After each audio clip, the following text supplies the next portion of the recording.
master, welcome back again to our channel. Panibagong araw, panibagong kabanata na naman ang pagsumasamayin natin ngayong araw na ito. At kung bago ka sa ating channel, pag-click ang subscribe button and hit the notification bell para updated kayo sa ating mga susunod na videos. So mga master, bago natin simulan ang ating kabanata ngayong araw na ito, huwag po sana natin skip yung ads mga master no, dahil malaking bagay na po yan sa ating munting channel. So simulan na natin kabanata ngayong araw na ito. Let's go! Kabanata 7566-7590. Kabanata 7566. Gayunpaman, sa sumunod na segundo, natigilan siya nang maramdaman ang braso nito na pumulupot sa kanyang baywang, hinihila siya paarap. Nang matauhan siya, natagpuan ni Maxine ang kanyang sarili na nakadikit sa impostor. Hindi niya maiwasang mainip at mataranta. Habang sinusubukan niyang kumawala sa pagkakahawak ng impostor, sinabi nito, "Wala na si Thea, Maxine. Ikaw ang pinakapinagkakatiwalaan ko. Kailangan nating magtulungan, baguhin ang takbo ng sitwasyon, ilantad ang sabwatan, at iligtas ang Greater Realms."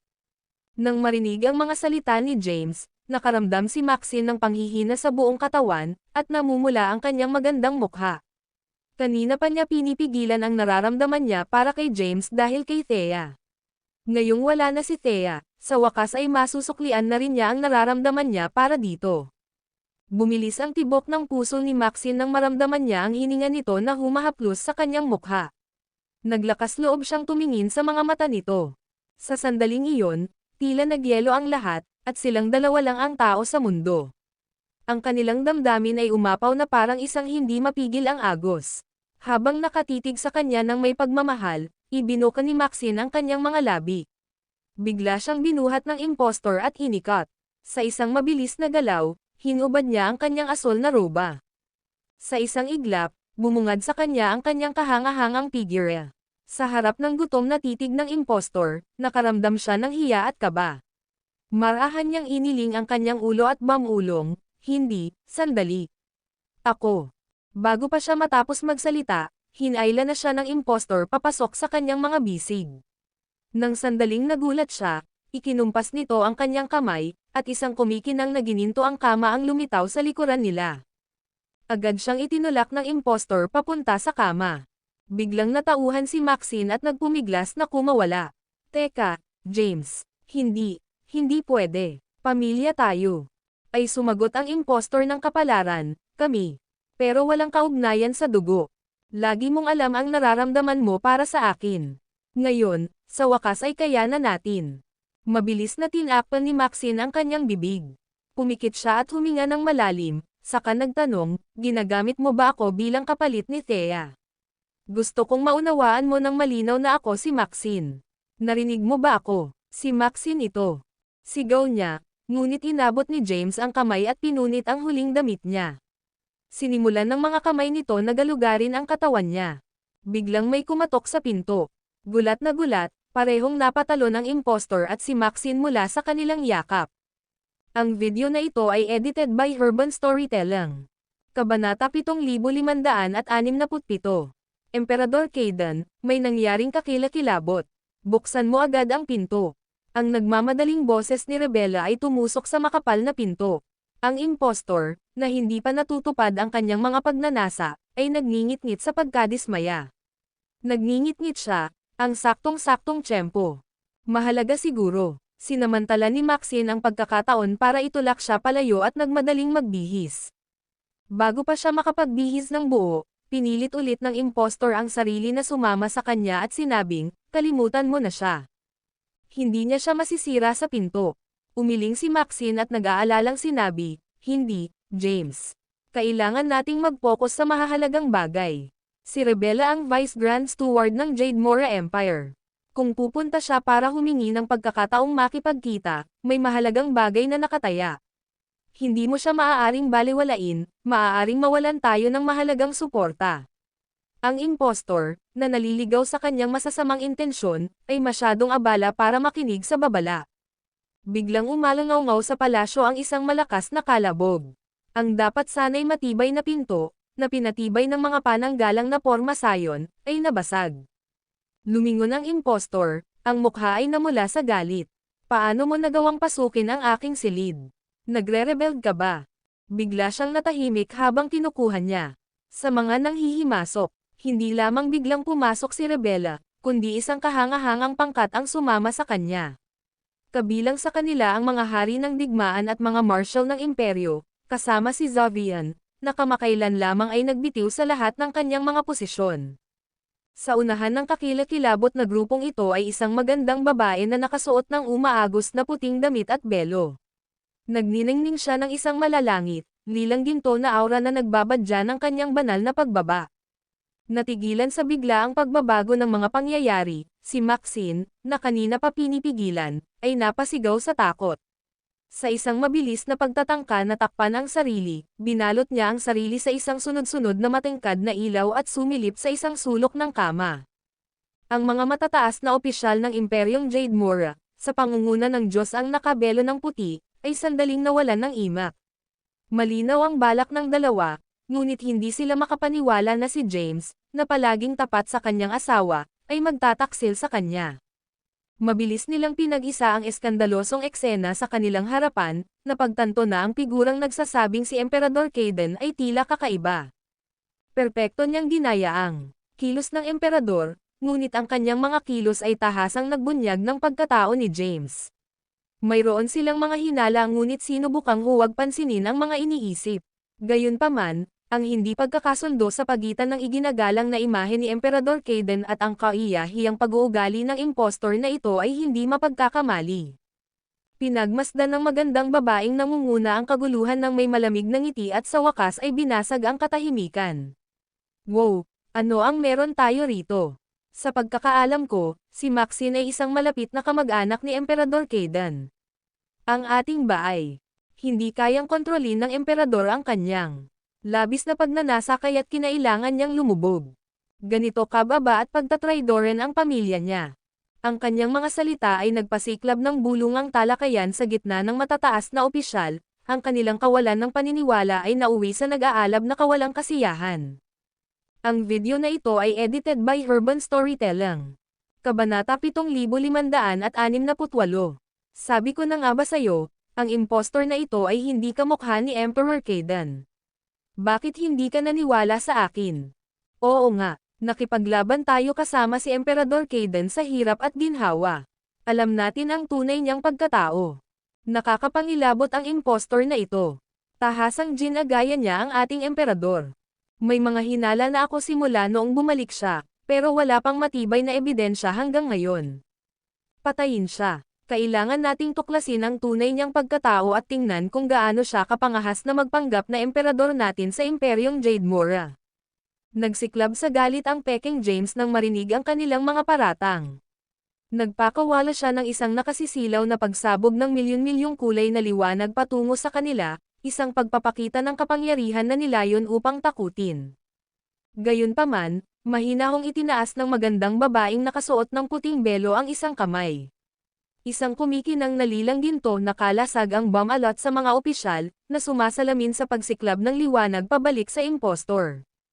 Sinamantala ang pagkakataon, dali-daling nagbihis ang Peking si James at galit na itinuro ang mga nanghihimasok. Paano kayo nang ahas na pasukin ang aking silid nang walang pahintulot? Wala ka bang respeto sa akin bilang iyong Panginoon, Rebella? Tumayo ng tuwid si Rebella. Malamig ang tingin habang sinalubong ang galit nito ng may malamig na pagsuway. Guro, mukhang napahiya ka rin. Namula ang mukha ng impostor. Anong ipinahihiwatig mo? Pinaghihinalaan mo ba ako? Ngumisi si Rebella. Nagtataka lang ako kung bakit kayo ng dakilang tagapagtanggol ay. Putol ng Peking si James, nasugatan siya, kaya ginagamot ko ang mga sugat niya. Tumanggaw si Rebella ng may kahulugan, naiintindihan ko. Bakit mo siya kailangang tretuhin sa kama ng walang damit? Nakatitig ang mga opisyal sa impostor ng may pandidiri at galit. Ang Peking James, natataranta at nagtatanggol, ay itinuro si Rebella ng may pag-aakusa. Hindi ba't ganito ko rin ginamo ang mga pinsala mo? Hindi ko matandaan ang mga pamamaraan mo na nangangailangan ng maghubad ka, sagot ni Rebella, habang lumilipat ang tingin kay Maxine. Anong klaseng ng pinsala ay nararapat sa ganoong paraan? Oh, hindi pangkaraniwang paggamot. Si Maxine, na nakayuko sa isang sulok, ay nakaramdam ng bigat ng kahihiyan at naghangad ng paraan upang makawala. Rebelde. Dumagundong sa galit ang pekeng boses ni James. Ano ba yan? Sino ba itong natatakpang? Nagkukunwari ka na naman at, bago pa man makasagot si Rebella, humakbang paarap ang misteryosong babaeng nakaputi, ang kanyang tingin ay nakatuon sa impostor ng may paghamak. Ang galing mo talagang mag-artista. Baka hindi ko maintindihan ang pagpapanggap mo kung hindi lang dahil sa pagiging pangalawang katawan ni James ako. Namuo ang galit sa mukha ng impostor. Ikaw, sino ka para pagsalitaan ako ng ganyan? Natawa ang misteryosong babae. Mahina, nakakapagtaka ka ba? Una, habarin mo ang damit mo para magamot ko ang mga sugat mo. Dapat makita man lang natin ang tunay na ikaw. Nanghina ang tiwala ng impostor. Umatras siya ng ilang hindi mapakali, ang kanyang katapangan ay nanghina sa harap ng kahangahangang presensya nito. Ang video na ito ay edited by Urban Storytelling. Kabanata 7569. Pinawi ng boses ng impostor ang tensyon habang papalapit ang misteryosong Diyosa na nakasuot ng puting damit. Ako ito, Emperador Kaidan. Marami na tayong naharap na labanan ng magkasama. Kayong lahat ang aking pinagkakatiwalaang kakampi. Susundin ba ninyo ang hindi kilalang babaeng ito sa pagsuwi sa akin? Nagpalitan ng tingin ang mga opisyal, hindi mabasa ang kanilang mga ekspresyon. Bagamat iginagalang nila si Emperador Kaidan, ang kanilang katapatan ay hindi lamang nagmula sa kanyang pangalan at kapangyarihan kundi pati na rin sa moral at hindi pangkaraniwang paraan. Bagamat ginaya ng impostor ang mga gawin ni James, mabilis niyang sinira ang imahe ni James sa pamamagitan ng kanyang hindi makatwiran at kakaibang mga kilos simula nang makarating sa Greater Realms. Ang kanyang mga hayagang pagkakamali ay sumire sa dating iginagalang na reputasyon ng emperador. Nang makitang walang suporta mula sa kanyang mga kakampi, kumulo ang pagkadismaya ng impostor. Ganito pala talaga, nakikipagsabuatan kayo sa babaeng ito para patalsikan ako. Sino kayo? Matinis na umalangaw-ngaw ang boses ni Clayton. Kilala mo ba sina Franciscus, Zhu, Yani? Kumunat ang mukha ng impostor. Umatras siya ng ilang hakbang, alam kong sino ang mga taong ito ngunit nahihirapang ayusin ang kanilang mga relasyon. Ang pananahimik ang tila pinakaligtas na estratehiya. Hindi sila maglalakas loob na kumilos laban sa kanya hanggat hindi niya naibubunyag ang kanyang tunay na pagkatao. Kung tutuusin, ang katayuan ni James ay tunay na hindi mahahawakan. Nagsalita si Maxine mula sa likuran niya. Hindi ikaw si James. Sino ka? Walang babala, hinampas ni Maxine ang likod ng impostor. Mabilis siyang umiwas, saka hinawakan ang leeg nito gamit ang isang kamay habang nakaturo kina Rebella at sa iba pa. Huwag kang gagalaw. Kapag humakbang ka pa, papatayin ko siya. Sumulong sina Rebella at ang iba pang mga opisyal, sa pangunguna ni Clayton, na may nakamamatay na hangarin. Bagamat nabunyag na ang nagpapanggap, patuloy niyang ginamit si Maxine bilang panangga. Umungol siya, huwag kang lumapit. Baka mamatay siya. Nagpupumiglas sa pagkakahawak ni Maxine, galit na sumigaw, sino ka? Sumigaw ang impostor. Desperasyon. Ako ito, James. Gamitin mo ang kahit anong kasanayan na gusto mong makita sa akin. Nawalan lang ako ng ilang alaala dahil sa pinsala. Iyon lang ba ang kailangan mo para maniwala kang isa akong manloloko? Dahan-daang ang pumikit si Maxine. Hindi ito si James. Hindi niya ito kailanman tatretuhan ng ganito. Ngunit sa harap ng impostor, nahihirapan siyang maghanap ng dahilan para ipagpatuloy nito ang pagpapanggap. Ang misteryosong babaeng nakaputi, itinaas ni Rob ang isang kamay, na pumihil sa pag-abante ng kanyang mga tagasunod. Bumalik siya sa impostor at mahinahong nagtanong, isa ka bang payon ng Wait Arap at Korgoyo? Ibunyag mo ang katotohanan, at ikaw, ekstrang. Napaangat ng ulo ang impostor at tumawa ng parang baliw. Hindi ka karapat-dapat na hamanin ako. Ako ang pinuno ng Greater Realms, na siyang nagdidikta ng kapalaran ng lahat ng nilalang. Ako si James. Tinitigan niya ng mariinang. Magandang babae. Sa tingin mo ba ay hindi ko kilala kung sino ka? Ang pangalawang katawan ko ay si Frana, ang pinuno ng mga Diyos nang wala ni Kylo Rose, kondisyon. Ikaw ang tunay na kontrabida na umalipan sa Greater Realms. Ang video na ito ay edited by Urban Storytelling. Kabanata 7570. Wala kayong espesyal. Bilang na ang inyong magagandang araw. Malapit na ang katapusan. Kung magsisisi kayo ngayon, maaaring makatakas kayo sa kapahamakang ito. Kung magpupumilit kayo, haharap kayo sa isang kakilakilabot na kamatayan, at ang inyong kaluluwa ay mabuburel. Habang nagngangalit sa pagkadismaya ang impostor, dahan-daang tinanggal ng misteryosong babae ang kanyang belo, na naglantad sa isang mukha na may nakamamanghang kagandahan. Ito ay walang iba kundi si Lizia. Sa sandaling iyon, hindi na siya ang Soremsia ni Frana, kundi isang individual na nilalang. Nanlaki ang mga mata ng impostor, sandaling napatitig sa walang kapantay na kagandahan nito sa ilalim ng belo. Hindi niya inaasahan na may ganito kaakit-akit na babae na iiral sa Greater Realms. Sa ganitong presensya, madali niyang madadaig at malalagpasan ang sinumang babae, kasama na si Maxine, na kanyang banihag. Maaaring nagtataka kayo kung bakit hindi pa nakikialam ang mga ninuno ng ating imperyo, ang mga Greater Realms, sa kabila ng inyong mayabang na pag-uugali.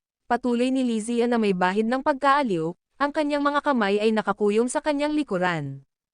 Kahit na matapos ang pagkawasak ni Skye at ang pagbagsak ng mga Celestial Sage, nanatiling tahimik ang Greater Historical Land. Bahagya siyang ngumiti, dahil hindi mo alam ang tungkol sa pagkakaroon ng dakilang lupain ng kasaysayan, at matagal na kitang hinihintay. Sayang naman at napakatanga mo. Kahit na nagawa mong gayahin ang hitsura at kaalaman ng aking Panginoon, hindi mo naunawaan ang kanyang tunay na pagkatao. Kung bumalik lang siya sa dakilang lupain, kahit na nagtago pa siya, ipapaalam niya sana sa dakilang lupain ng kasaysayan dahil ito ang pundasyon ng dakilang lupain. Mapanghamak na tumingin si Lizia sa impostor at sinabing, pero ikaw naman, sa kabilang banda, ay hinanggad mo lang na kontrolin ang dakilang lupain at pagkatapos ay harapin ang ating mga ninuno. Laking gulat ko, hindi mo man lang nagawang lokohin ang mga bihasang opisyal na ito. Hinigpitan ng impostor ang pagkakahawak sa leeg ni Maxine, nag-aalab sa galit. Kung matalino ka, bakit hindi mo ako ibinunyag ng mas maaga? Bakit ngayon ka pa naghintay? Nagkibit balikat si Lizia. Nasisiyahan kaming panoorin ang iyong maliit na drama. Sa kabila ng iyong kakulangan sa katalinuhan at kawalang kakayahan, nakakaaliw ka naman. Sige, single ng impostor habang nagngangalit ang mga ngipin. Hayaan mong sabihin ko sa iyo ang totoo. Hindi mo ako mabibitag. Lahat ng mga makapangyarihang nasa itaas ng 5th Zaclan rank sa Greater Realms ay sumusunod sa aking utos. Kahit alam mo ang katotohanan, ano ang magagawa mo? Ilan ang maniniwala na hindi ako si James? Nag-alab ang galit ni Clayton.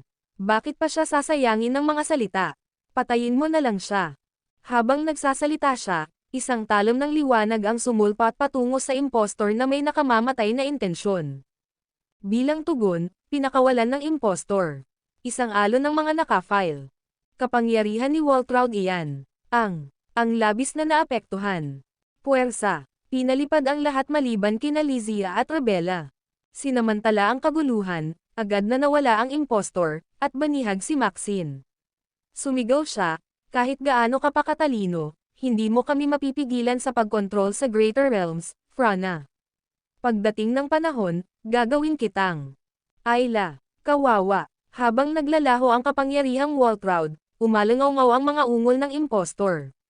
Naghanda sina Clayton at ang iba pang mga hari ng digmaan upang humabol, ngunit itinaas ni Lizia ang kanyang kamay upang pigilan sila. Sabi ni Zavian, mahuhuli pa rin natin siya. Seryosong sabi ni Lizia, hindi na kailangan. Ihanda ninyo ang inyong mga sarili para sa nalalapit na digmaan ng mga dakilang kaharian. Nagulat ang lahat sa mga sinabi niya. Isa na namang digmaan ang nagbabadya, at ang iniisip na maraming buhay ang nakataya. Mabigat na pasanin sa kanila. Ang pagkaunawa na ang lahat ng kanilang mga nangungunang. Naiirita sila sa mga makapangyarihang sasakyan. Hindi nila maintindihan kung bakit. Hinayaan ni Lizia na makatakas ang impostor nang may kapangyarihan siyang pigilan ito. Biglang sumagi sa kanilang isipan ang tanong kung may iba pang plano. Ang video na ito ay edited by Urban Storytelling. Kabanata 7571. Sa Doom Realm ng Dark World, isang walang katotohanan ngunit walang magawang eksena ang naganap sa Chaos Temple. Si Quattro, Isang lalaking may katawang tao at ulo ng baboy, ay nakatayo ng mayabang sa plataporma, nakasuot ng lilang damit. Habang nakaharap sa mga matataas na awtoridad ng Doom Race na kara-rating lang, mayabang niyang inilagay ang mga kamay sa kanyang baywang. Akala ko mananatili kayo sa Forlat Land magpakailanman. Hindi ko inaasahan na ibabalik kayo rito. Ang galing. Ang kanyang mga panunuya ay ikinagalit ng matataas na awtoridad ng Doom Race na naroon, ngunit hindi sila nang ahas na magsalita. Bagamat natakot, nag-alab ang kanilang galit. Dahil bumalik ka na sa madilim na mundo, dapat mong sundin ang mga patakaran nito. Habang nakahawak sa baywang, sinermonan ito ni Quattro. Huwag mong kalimutan na iniwan ni James ang madilim na mundo sa aking pangangalaga. Ako ang landas sa langit dito. Ako ang Panginoon. Sino mang sumusuway sa akin ay sumusuway kay James. Ibig sabihin, inihihiwalay mo ang iyong sarili sa imperyo at sa lahat ng kaharian. Nagsimula siyang maglakad pabalik-balik. Wala akong pakialam kung gaano kakalakas o kart, o kung gaano kataas ang iyong katayuan. Ngayong nakabalik ka na sa madilim na mundo, dapat kang manatiling tahimik. Huwag kang gumawa ng gulo. Nang marinig ang kanyang mga salita, dahan-daang pumikit ang mga matataas na awtoridad ng Doom Race. Pakiramdam nila ay binubuli sila ng isang taong mas mahina kaysa sa kanila. Sa totoo lang, isang masamang baboy ang nararapat bugbugin. Biglang sumigaw si Quattro, pinuno ng Doom Race, humakbang kapasulong. Si Wyatt, na nakatayo sa unahan ng mga nakatataas na awtoridad, ay dahan-daang humakbang paarap at yumuko. Marshal, ano ang kailangan mo? Sinuri ni Quattro si Wyatt. Race 8 ni Wyatt. Fet, sa tingin ko ay hindi. Naiintindihan mo ang mga patakaran. Kausapin mo ako, kailangan mong magwi. Ikaw. Inangat ni Wyatt ang kanyang ulo, nanginginig ang kanyang mukha. Piggy, sumosobra ka na. Ikinagalit ni Quattro ang mga salita ni Wyatt. Ang lakas ng loob mo. Sinabi ko na ako ang Panginoon ng madilim na mundo. Sa aking nasasakupan, kahit sino ka pa, dapat mong sundin ang aking mga patakaran. Wala kang karapatang tawagin ako na Rame. Isang tao lang ang kaya, at hindi ikaw yan. Dapat lumuhad. Kung hindi, isinusumpa ko sa pangalan ni James.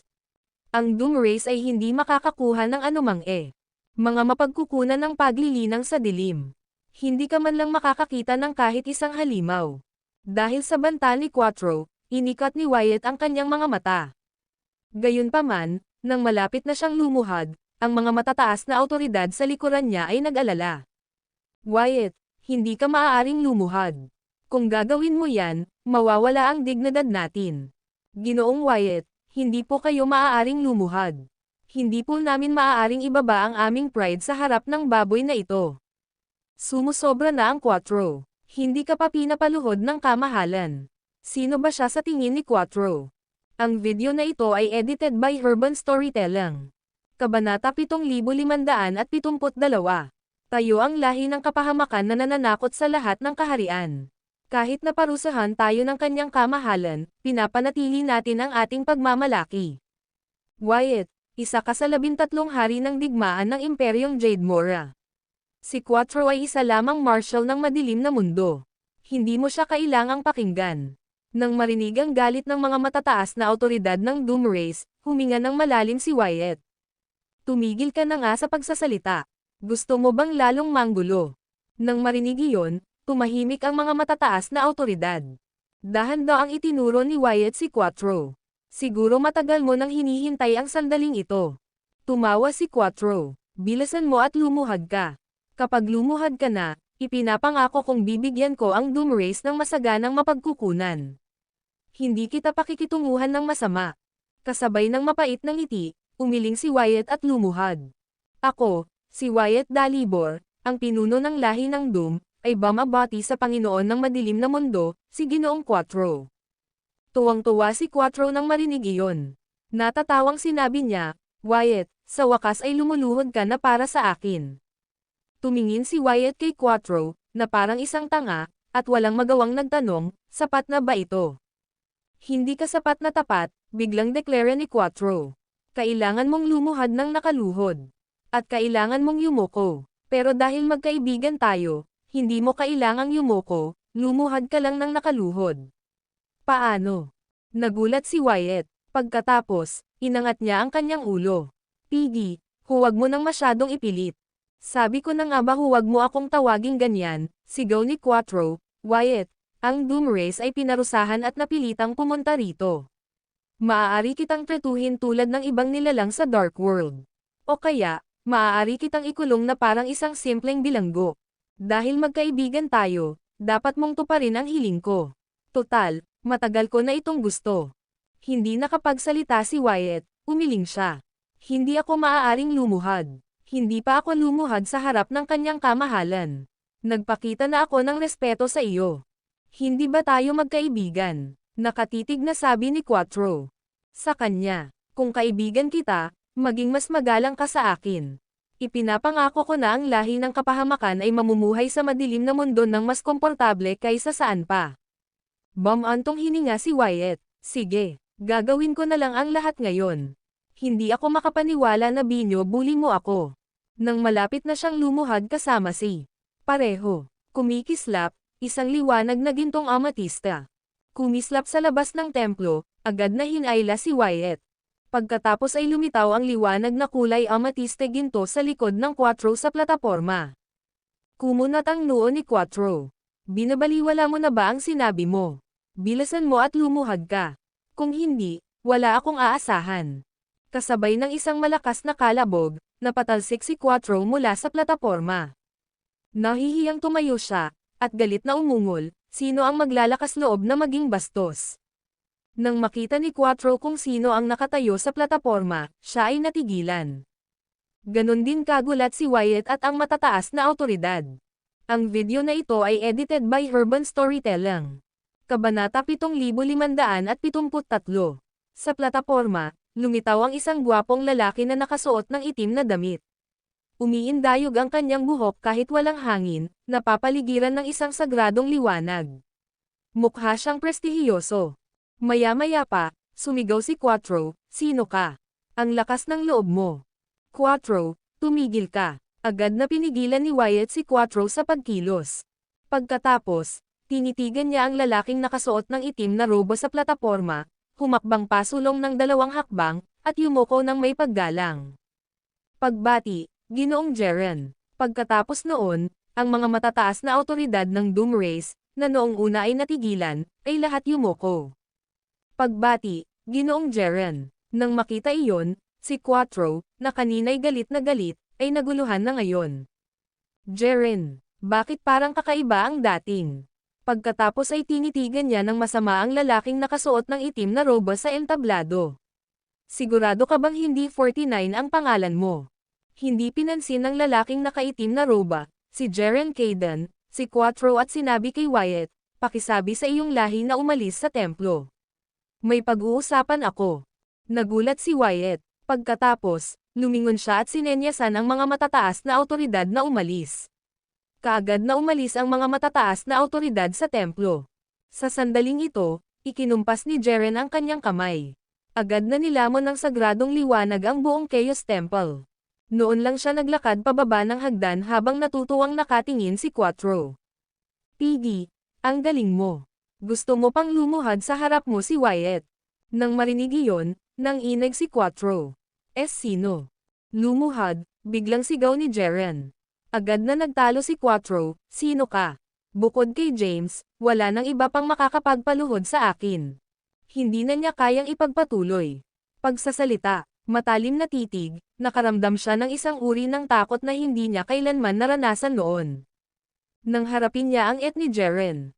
Siya. Ang ganitong uri ng takot ay parang pamilyar at hindi pamilyar sa parehong oras. Luluhod ka ba o hindi? Tanong ni Jeren. Naguluhan si Quattro. Bilasan mo at lumuhad. May gusto ka na bang mamatay? Siya ay isang taong kahit ang kanyang kamahalan ay kailangang igalang. Nang marinig iyon, si Quattro, na noong una ay ayaw magbaba ng pride, ay agad na nagbago ng ugali at napahadjejek ng alanganin. Lumalabas na pareho pala kayo ng katayuan ni James. Ituturing ko itong parang pagluhod para kay James. Kailangan kong lumuhad. Walang hanggan ang respeto ko kay James. Tapos, patuloy niyang pinupuri si James na parang ayaw tumigil sa pagsasalita. Naiirite si Jaren sa kung gaano kadaldal si Quattro. Agad niyang idiniin ang ulo nito at pinilit itong paluhod. Gusto sanang lumaban ni Quattro ngunit napagtanto niyang hindi siya makagalaw nang mapilitan siyang lumuhad.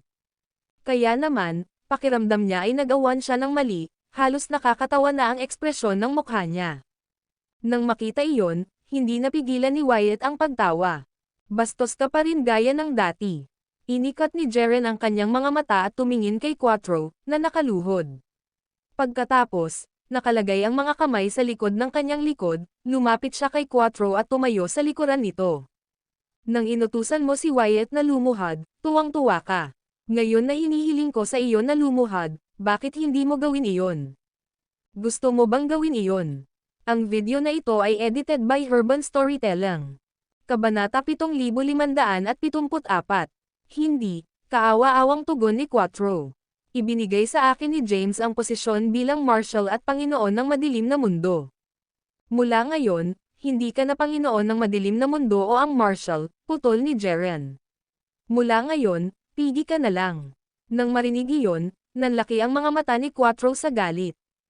Wala kang karapatang gawin yan. Si James lang ang makaka. Tumigil siya nang mapansin ang pagbabago ng anyo ni Jaren. Maging si Wyatt, na malapit nang magmakaawa para kay Quattro, ay nanlaki ang mga mata. Kumislap ang ilang sinag ng sagradong liwanag, na nagpabago sa lalaking nakasuot ng itim na damit tungo sa isang taong mas gwapo at marilag. Ikaw, nauutol na sabi ni Quattro, na parabang nakakita ng multo. James, kamahalan. Napaatras si Wyatt ng ilang hakbang, natigilan. Si James, nang makabalik na sa kanyang tunay na anyo, ay tumingin kay Quattro nang may mapang asar ng ngiti. May karapatan ba akong tanggalin ka sa trabaho? Nang inag si Quattro sa tanong. Sinubukan niyang tumayo, ramdam ang pananabik, ngunit pinipigilan pa rin niya.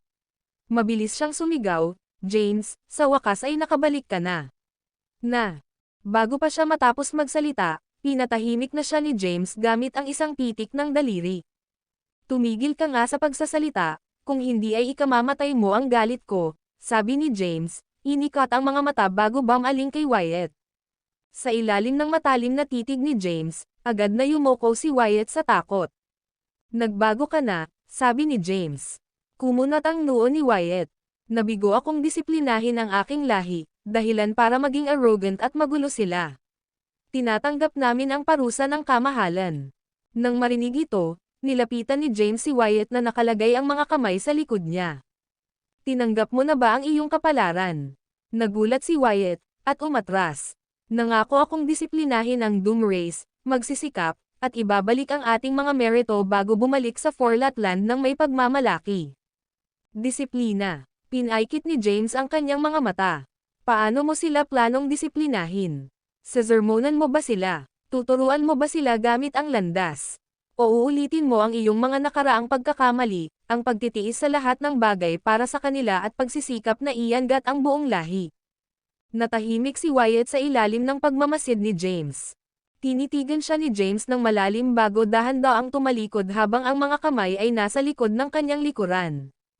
Kung ang ginawa lang ng parusang ito ay para makaramdam ka ng pagkakasala, hindi iyon tunay na disiplina. Mayroon siyang ganoong plano, kahit nakapalit nito ang hindi mabilang na buhay sa lahat ng larangan, ngunit hindi niya mailigtas ang iyong lahi. Itinaas ni Wyatt ang kanyang ulo. Kamahalan, huwag mo akong tawaging ganyan, single ni James, sabay tingin kay Wyatt ng masama. Hindi ko kailanman nagustuhan ang titulong iyan at hindi ko kailanman pinayagang gamitin mo iyan. Siyempre, mukhang nasisiyahan naman ang manlolokong nagparusa sa lahi mo. Total, lahat naman ng tao ay gustong igalang. Pagkarinig nito, pinag-ugnay ni Wyatt ang mga tuldok-tuldok at humakbang palapit kay James. James, sinasabi mo ba na nagpapanggap na ikaw ang emperador sa Jorvan Temple? Sagutin mo ako, sabi ni James, habang nakatitig kay Wyatt. Kung ang tinaguriang emperador sa Jorvan Temple ang nag-utos sa iyo na lipulin ang Doom Race at magpakamatay, susunod ka ba? Ang video na ito ay edited by Urban Storytelling. Kabanata 7575. Pagkatapos marinig iyon, natahimik si Wyatt. Binigyan siya ni James ng bilog. Hayaan mong ako ang magbigay ng conclusion para sa iyo. Kahit na makakaramdam ka ng galit at pagkadismaya, tatanggapin mo rin naman ito kalaunan. Kumunot ang noo ni Wyatt bago niya itinaas ang ulo at huminga ng malalim. Sa totoo lang, kung isasaalang-alang ang lahat ng mga pagkakamaling nagawa ng Doomrace sa lahat ng larangan, ang pagpuksa sa iyong lahi ng 10 beses ay hindi pa sapat. Ito ang tunay na ikaw. Itinuro ni James si Wyatt. Nakikita mo ang buong larawan at malinaw mong nakikilala ang tama at mali. Gayunpaman, masyado kang abala sa mga relasyon mo. Nang marinig iyon, naguluhan si Wyatt. May iba pa akong sasabihin sa iyo. Binibigkas ni James ang bawat salita, mapanokso ka at determinado, pati na rin matuwid at matigas ang ulo. Ambisyoso ka rin, pero determinado ka dahil masyado mong pinapahalagahan ang lahi mo. Nakikita mo ang buong sitwasyon, pero mas gugustuhin mo pang isakripisyo ang sarili mo. Madiskarte ka pero hindi matigas ang ulo. Pumapatay ka ng tao, pero nag-aalangan ka. Malambot ang puso mo at masyadong nagmamalasakit sa mabuti at masama. Matapos marinig ang mga komento ni James, dahan-daang ipinikit ni Wyatt ang kanyang mga mata. Palagi niyang pinaniniwalaan na isa siyang mapagpasyang leader. Lalo na kung ikukumpara kay James, pakiramdam niya ay wala siya sa parehong antas. Gusto lang niyang protektahan ang Doomrace para magkaroon sila ng mapayapang buhay. Gayunpaman, napakaraming panganib sa paglilinang. Susupilan ng mga makapangyarihan ang mahihina. Maraming sekta, sa kabila ng paghahanap ng kaligayahan, ang nalipol sa huli.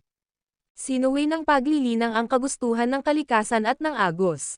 Kung hindi ka aaban, atres ka. Ang mga katotohanang ito ay naaangkop sa lahat ng lahi, sekta, ortodoksya, espasyo, at mundo. Habang nakatingin kay Wyatt, na natahimik na, sinimulang ibahagi ni James ang plano ni Zizel na sanayin siya, na idinetalye ang mga walang awang pakana at mga sakripisyong kinakailangan. Isinama rin niya si Zizel. Mga inaasahan, alam niyang gagawin niya. Kailangang taglayin ang sarili niyang katanyagan upang hubugin si Wyatt bilang pinakamakapangyarihang strategist sa kasaysayan ng Doomrace. Matapos marinig ang lahat ng iyon, nakaramdam si Wyatt ng labis na pagkakasala kaya gusto na lang niyang maghukay ng butas at ibaon ang sarili. Hindi ba ako ang iyong huwaran? Tinitigan ni James si Wyatt. Ako mismo ang magtuturo sa iyo. Nagulat si Wyatt. Anong ibig mong sabihin? Ngayon, lumabas ka ng templo at tipunin mo rito ang mga malalaking tao ng Doomrace. Tumingin si James kay Wyatt. Ginagarantiya ko sa iyo na kahit na ikaw, ang tinaguriang pinuno ng Doomrace, ang sumalo ng lahat para sa kanila at iniligtas sila mula sa pagkalipol, marami pa rin sa kanila ang hindi kontento sa iyo. Bilang pinuno, napakaduwag mo. Para bang may utang ka sa kanila simula pa noong ipinanganak ka. Ibinuka ni Wyatt ang kanyang bibig, pagkatapos ay mapait na tumanggo. Ito na ang pagkakataon mo para magkaroon ng paninindigan. Binibigkas ni James ang bawat salita, kapag naglabas ka ng utos, ang sino mang hindi darating ay papatayin. Pagkatapos, tinapik ni James si Wyatt sa balikat. Malaki ang utang na loob ko sa iyo. Mabuti na lang at nagkaroon ako ng pagkakataong maging katulong mo sa pagkakataong ito at isugal ang buhay ko para sa iyo. Iwan mo sa akin ang mga taong hindi sumusunod sa iyong utos. Pangako, makakakita ka ng ibang ikaw. Nanlaki ang mga mata ni Wyatt. Paano ko naman hihilingin sa iyo na gawin yan? Ulitin natin ang parirala. Dahan-daang sabi ni James, isipin mo na lang na tumutulong ako sa iyo. Isa pa, matagal na rin simula nang lumaban ako. Naninigas na ang mga paa at kamay ko. Ang video na ito ay edited by Urban Storytelling. Kabanata 7576. Hindi, nag-aalalang bulalas ni Wyatt. Paano ka makakakilos ng personal sa iyong katayuan? At ito ay lamang ang lahi ng kapahamakan. Ito rin. Walang magawang itinuro ni James bago sumenya si Quattro na napigilan. Dahil ayaw mo ng tulong ko, I'll stay behind the scenes. You can have him help you. Nang marinig iyon, tumingin si Wyatt kay Quattro at walang magawa, siya ang Panginoon ng madilim na mundo. Masyado kang nagmamalasakit sa katayuan at posisyon. Nagdilim ang ekspresyon ni James. Hindi mo ba pwedeng isantabi ang lahat ng alalahanin na ito? Ikaw si Wyatt. Ikaw ang pag-asa ng buong Doomrace. Ikaw ang pinakamatapang na powerhouse na mayroon sila. O gusto mo ba talagang mapuksa ang Doomrace? Namula ang mukha ni Wyatt sa narinig. Dahan-dahan niyang kinuyam ang kanyang mga kamao. Sige, pakikinggan kita. Walang ibang salita, itinaas ni James ang kanyang kamay. Kaagad, si Quattro, na pinipigilan pa, ay kinaladkad. Hindi ba't ikaw ang Panginoon ng madilim na mundo? Marami kang magagandang babae at tapat na mandirigma sa ilalim mo, hindi ba? Awkwardly, sinabi ni Quattro, lahat ng mayroon ako ay pag-aari mo. Tsaka, I should welcome you. Napatigil siya sa pagsasalita nang titigan siya ni James. Maglabas ng isang grupo ng makapangyarihang mga mandirigma, utos ni James, na hindi nag-iwan ng puwang para sa negosasyon. Personal mo silang dadalhin sa Doom Race at iaanunsyo ang utos ni Wyatt. Bigyan sila ng 10 araw para pumunta sa Chaos Temple. Kahit sinong hindi pumunta ay papatayin.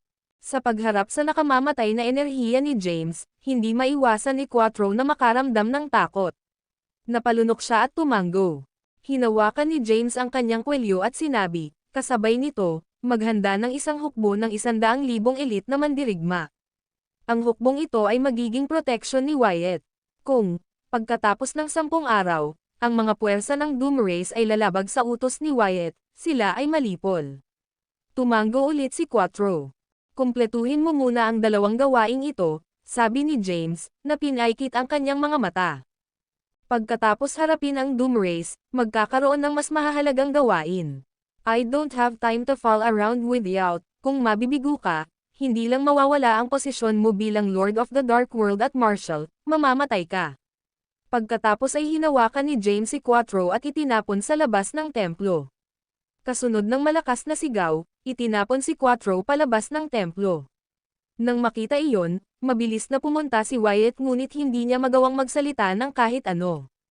Nakikialam ako sa mga gawain ng iyong lahi dahil kailangan kita para sa isa pang mahalagang bagay, sabi ni James, sumulyap kay Wyatt. Bago ka umalis, kailangan mo munang harapin ang Doom Race at magkaroon ng respeto. Hindi lang ikaw ang pinuno ng Doom Race, gusto kong ikaw din ang maging kanang kamay ko. Kailangan mong maging isang mapagpasyahan at malayang hari. Nang makita ang pagmamalabos na kilos ni James, huminga ng malalim si Wyatt at lumuhad sa isang tuhod. Hindi kita pababayaan. Bigla namang sinuntok ni James si Wyatt. Wrong title. Again, galit na sigaw ni James. Ang video na ito ay edited by Urban Storytelling. Kabanata 7577. Dahan-daang bumangon si Wyatt mula sa lupa, dumura ng isang subo ng dugo bago muling lumapit kay James. This time, hindi na siya nakaluhod. Sa halip, tumayo siya ng tuwid, apoy ng determinasyon sa kanyang mga mata. Hindi siya umimik kahit isang salita. Tinapik siya ni James sa balikat, tumango sa kasiyahan. May dapat akong sabihin sa iyo. Binawi ni James ang kamay niya at mamantong hininga. Ima. James. Putol ni Wyatt. Ayokong marinig ang pangalan niya. Lumingon si James, nakasimangot. Hindi lang ito tungkol sa iyong dignidad, ito ay tungkol sa kaligtasan ng buong Doom Race at lahat ng kaharian. Nang marinig iyon, itinaas ni Wyatt ang kanyang ulo, hindi nakapagsalita. Pagkatapos ay ikinwento ni James ang lahat ng nangyari kay Ima, kabilang ang katotohanan na siya ay buntis ng reincarnation Sorumsia ng diwan ng kaluluwa ng Wait Arapath at ang kanyang tunay na pagkakakilanlan bilang isang Shadowborn. Natigilan, nagtanong si Wyatt, ibig bang sabihin ay matagal na siyang sinapian? Umiling si James. I don't understand it either. I don't know if she was possessed first by the Shadowborn or by Wait Arapath H's soul spirit. Or, nang makitang tumigil sa pagsasalita si James, sumugod si Wyatt. Oh, James, I want the truth. It doesn't matter if I can handle it. Lumingon naman si James sabay wagayway ng kamay. Sa Taoism Light Cluster, isang nakamamanghang babae na napapalibutan ng hindi mabilang na mga simbolo ang mahimbing na natutulog. Siya ay may pulang buhok at naglabas ng nakakatakot, kakaibang aura na nagpakilig sa iba. Si Ima iyon. Nang makita siya ni Wyatt, nagbago ang ekspresyon nito. Paano siya naging ganito? Marahil ito ang kanyang tunay na hitsura. Kumunat ang noo ni James. Ngunit naniniwala ako na siya ay nasaktan. Huminga ng malalim, tumingin si Wyatt kay James, nanginginig ang katawan. Kaya, Ang diwa ng kaluluwa ni Wade Arapat at si Shadowborn ay matagal nang nagsabuatan. Kung hindi, paano sila magkakasamang mabubuhay sa isang pangunahing sarili? Ang iyong hula ay ang aming pag-aalala. Sa pagbigkas ng bawat salita, sinabi ni James, upang malutas ang misteryong ito, kailangan nating hanapin ang nakaraan, kasalukuyan, at hinaharap na mga anyo ng Wade Ares Reincarnation Sorremsia. Napatingin tuloy si James kay Wyatt. You all must wonder why I need to hide my identity to return to all realms. I can only tell you that I have no choice. Kung tungkol sa lahat ng susunod na gagawin ko, hindi mo maiintindihan. Maaaring paghiwalayin pa nito ang mga kaibigan, ngunit wala akong pagpipilian. Namula ang mukha ni Wyatt. Ngunit ikaw na ang Supreme Path. So ano? Sabi ni James. Hindi mo ba narinig na ang mga may mataas na katayuan ay malungkot? Hayaan mong sabihin ko ang isang bagay na sa tingin mo ay mapagkunwari. Kung mayroon akong pagpipilian, mas gugustuhin kong ibigay sa iyo ang kataas-taasang landas. Mabilis na ikanaway ni Wyatt ang kanyang mga kamay. Kahit anong gawin mo, susuportahan kita. I'm willing to face life end with you. This will never chat. Looking at Wyatt, James slowly reached his hand. Contentnet, sana lang ay magagawa ko ang aking makakaya upang pigilan ang ating mga kaibigan na magkalaban at magpatayan. Kung hindi, hindi ko alam kung kakayanin ko ito. Huminga ng malalim si Wyatt bago humakbang. With all seriousness, hinawakan niya ang kamay ni James. As long as you're around, I will be by your side. Kung wala ka, mawawala rin ako. Nang marinig ang malakas at tame time na mga salita ni Wyatt, nasiyahan si James. Ang video na ito ay edited by Urban Storytelling. Kabanata 7578. Pagkatapos, biglang nagtanong si Wyatt, paano mo haharapin ang panloloko? Kasama si Lizzie at ang aking mga kaibigan sa paligid, hindi ako nag-aalala tungkol sa mga kaharian. Binawi ni James ang kamay niya at mamantong hininga. Ang pinakamahalagang bagay sa ngayon ay kung ikaw at ang Doom Race ay makakaya o hindi ang responsibilidad. Kumunat ang noo ni Wyatt. Ipaalam sa akin kung ano ang kailangan kong gawin. Dahan-daang lumingon, itinaas ni James ang kanyang ulo habang nasa likod ang kanyang mga kamay. Pag-iisipan ko ito pagkatapos madisiplina ang Doom Race. Gustong magsalita ni Wyatt ngunit hindi mahanap ang mga salita. Sa Zevecha Temple sa Dark World Scenes Void, nakaupo si Goyo sa isang zafo na nagpapalabas ng amethyst gold light. Nakasuot siya ng purple na robe at nagmumuni-muni habang nakapikit. Sa kanyang harapan ay balisa ngunit tahimik sina Gladwin at Quardion. Iyon lang ba? Maya-maya'y tanong ni Goyo nang hindi nagmulat ng mata. Kinagat ni Gladwin ang kanyang mga ngipin at tumango. Lord Goyo, tapos na po kami. Base sa aming investigasyon, imposibleng si Jacopo ang reincarnation Sorremsia ni Wade Ara. Bago pumunta sa Yin's Void, nakipaglaban siya para sa Jademore Temple sa ngalan ni James. Masasabing nag-ambag siya ng higit sa kalahati ng mga pagsisikap na tulungan ang Jademore Empire na pamahalaan ang lahat ng kaharian. Nang marinig ito, ngumuso si Goyo. Gusto ko ng pisikal na ebidensya. Natigilan si Gladwin. Sa gulat, sumugod siya kay Goyo. Lord Goyo, sa iyong kakayahan, hanggat siya ay kumikilos, maaari mo siyang talunin. Ito ay, bago pa matapos magsalita si Gladwin, siya ay natangay ng amethyst gold light na pinutok ni Goyo. Nang makita iyon, agad na lumuhad sa lupa si Quardion na balisa rin. Napalitan ng takot ang ekspresyon niya. Sabi ko dati, dumistansya ka kapag kausap mo ako. Binibigkas ang bawat salita, sinabi ni Goyo, nakalimutan mo na ba ang pinakapangunahing tuntunin? Sa oras na ito, si Gladwin, na nalilibugan, ay tumalsik ng isang subo ng dugo. Dahan-dahan siyang bumangon at lumuhad sa lupa. Lord Goyo, patawarin mo po ako. Nagkamali po ako. It's just that Jacopo. Kung walang matibay na ebidensya, pagtataksil para sa akin na gumawa ng aksyon laban sa kanya. Goyo interrupted coldly. Kung gusto mo talagang tumulong, dapat mong palakasin ang aming pundasyon at lumikha ng isa pang grupo ng mga powerhouses. Para sa pagbabalik ng Wade Ares Reincarnation Sorremsia, ito ang mga bagay na kapakipakinabang.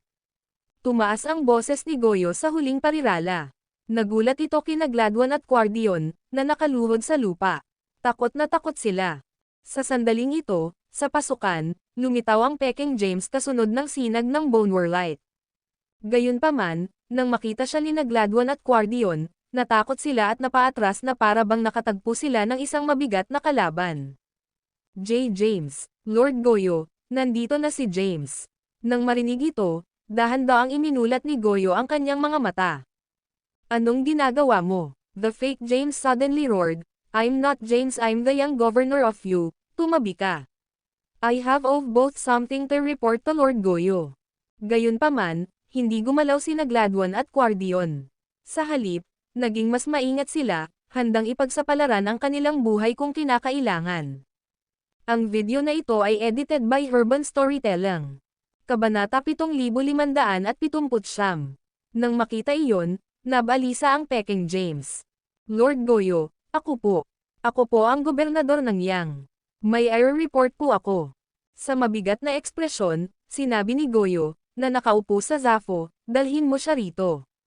Si Gladwin at Guardian, na animoy nakaharap sa isang mortal na kaaway, ay napalingon sa pagtataka.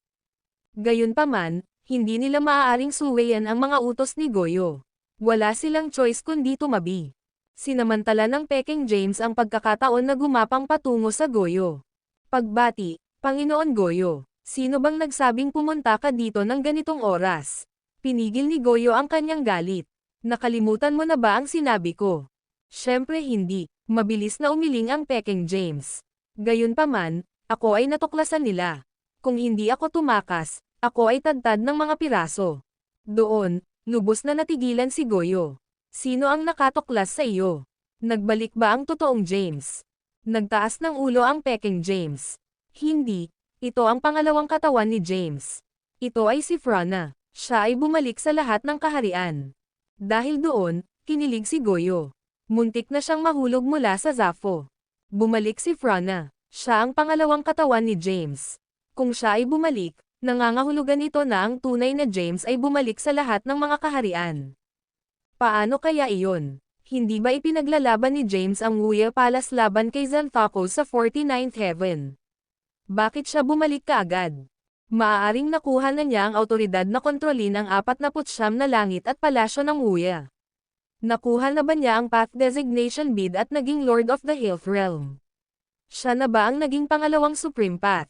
Habang iniisip ito ni Goyo, lalo siyang natakot. Sa huli, hindi niya maiwasang mapalunok. Paano ka makikita sa pamamagitan ng pangalawang katawan? Hindi ba lumitaw si James? Hindi. Umiling ang Peking James. Ang aking disguise ay mahusay. Ang buong Jade Mora Empire at lahat ng mga kaharian ay nasa ilalim ng aking kontrol sa katunayan, pinarusahan pa nga ang Doom Race at itinaas ang sarili kong puwersa. Ngunit hindi ko inaasahan. Hindi na siya pinatuloy ni Gojo.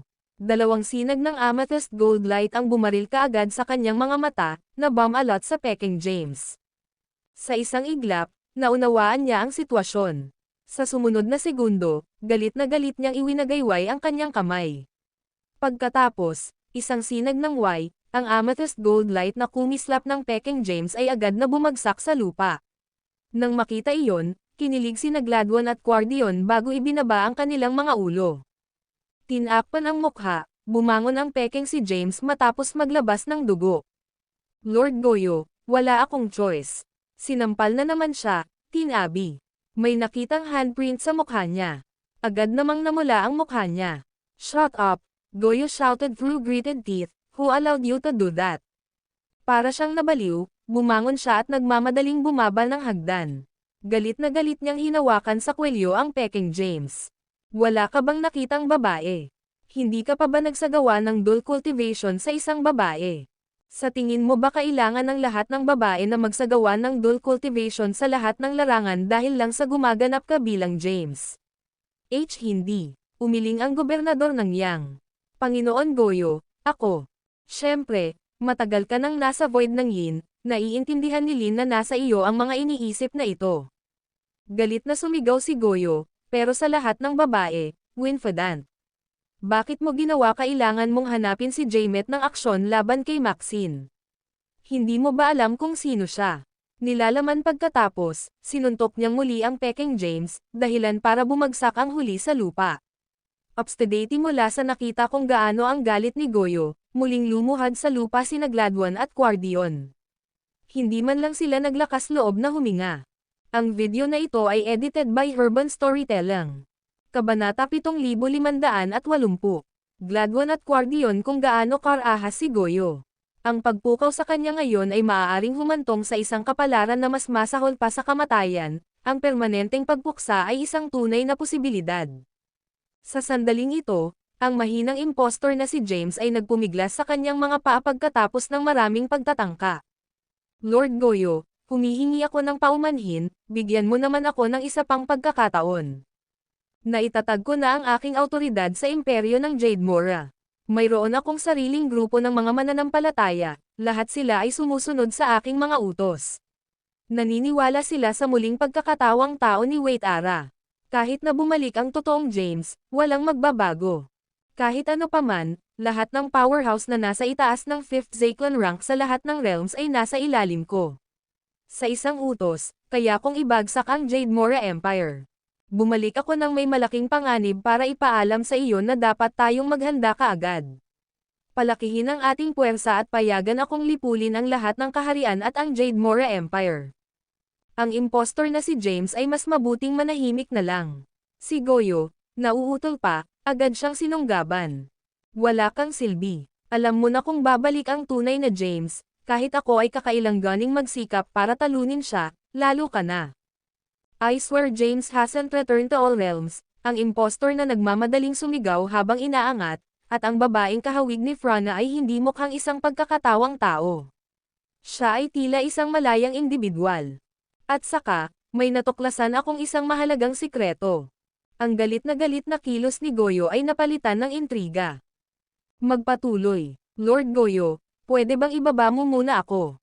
Naawa ang gobernador ng Yang. Namula ang mukha ni Goyo, at inihagis niya ang impostor sa lupa.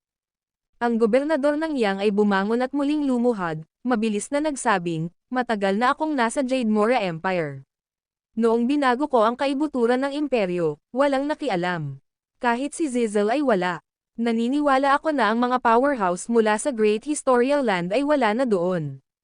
Posibleng pumunta sila sa Zymergy para tulungan si James. Sandaling natigilan si Goyo sa paghahayag na ito. Bumalik siya sa atensyon nang marinig ang mga salita ng gobernador ng Yang.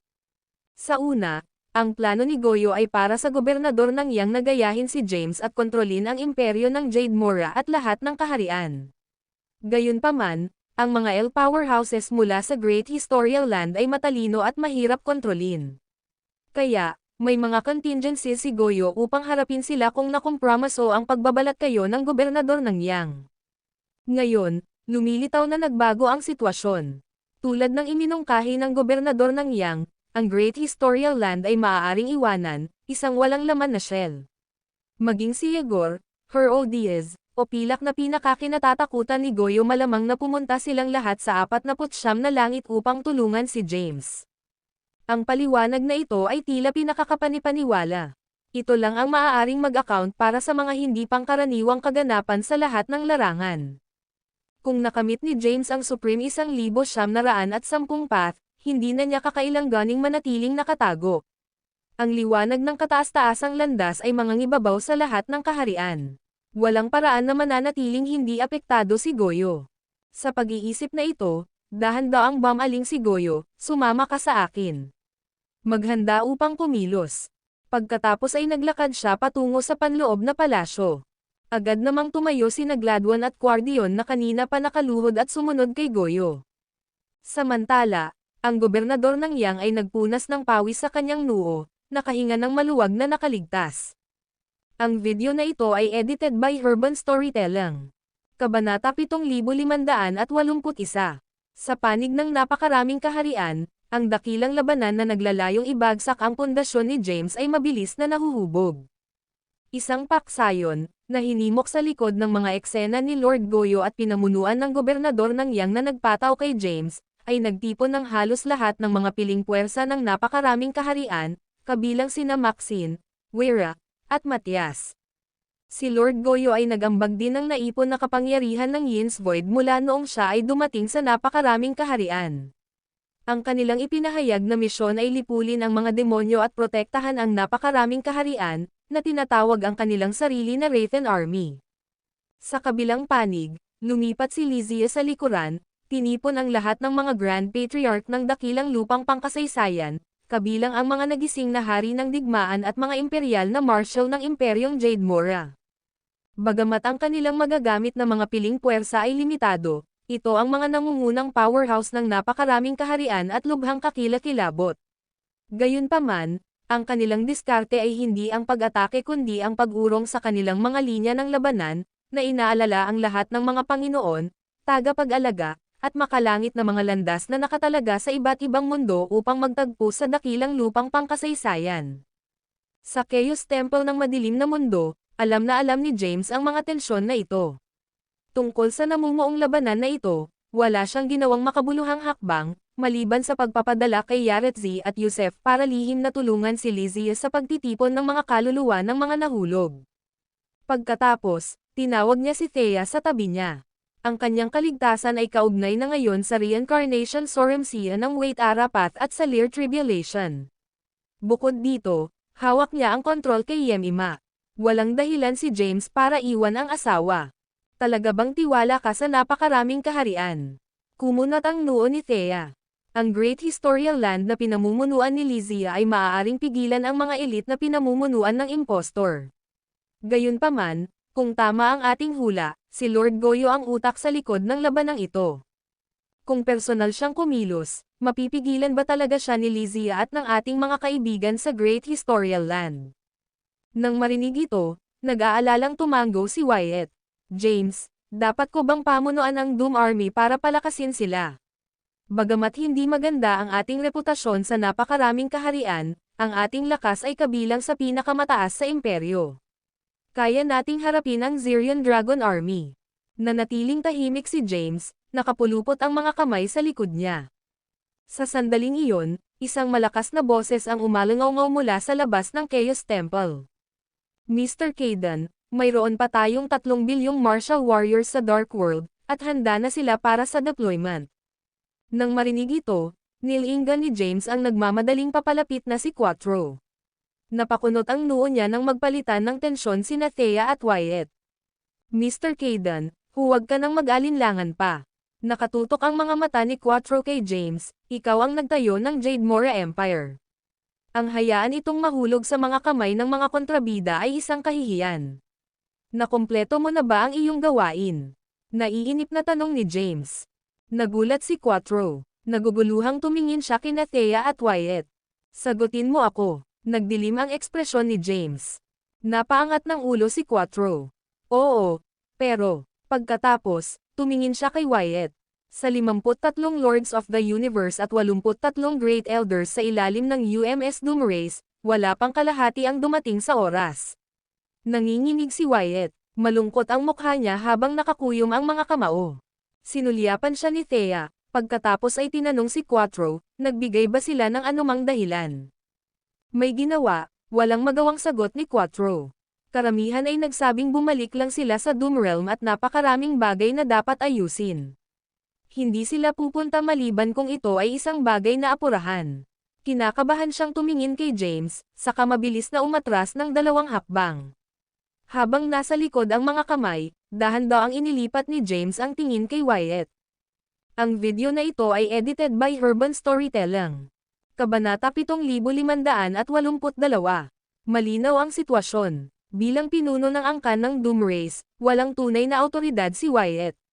Ito ay isang lantarang insulto. So, ano ngayon? Tanong ni Quattro. Dapat ko bang ipadala kaagad ang hukbo upang hulihin sila, o paksain sila ng direkta? Hindi. Ikinaway ni Wyatt ang kanyang kamay kay Quattro. Ang mga usapin ng Doomrace ay akin ng personal na hawakan. Dahil doon, naglakad siya patungo sa entrance ng main hall. Xavier, tipunin ang lahat ng Doom Patrol. Mayroon tayong mahalagang combat mission. Bahagyang ipinikit ni James ang kanyang mga mata nang makitang bumagyo si Wyatt sa galit. Kakayanin ba niya ito? Nag-aalalang tanong ni Thea. Mr. Kaidan, panimula ni Quattro. Sumama ka sa kanya, putol ni James. Kung hindi ito magagawa ni Wyatt, Tulungan siya at alisin ang mga ito ng paisa-isa. Nag-alinlangan si Quattro. Kailangan ko bang patayin silang lahat o ang mga pinuno lang? Tumingin sa kanya si James na para bang tulala. Ikaw ang Panginoon ng madilim na mundo. Kailangan mo bang itanong sa akin iyan? Natarante si Quattro. Napakamot siya sa kanyang ulo at malungkot na naglakad palayo, hindi pa rin sigurado sa kanyang katayuan bilang marshal ng Dark World, dahil sa isang sandali ay aalisin siya ni James at itatalaga siya sa susunod. Sa puntong ito, napatingin si Thea kay James.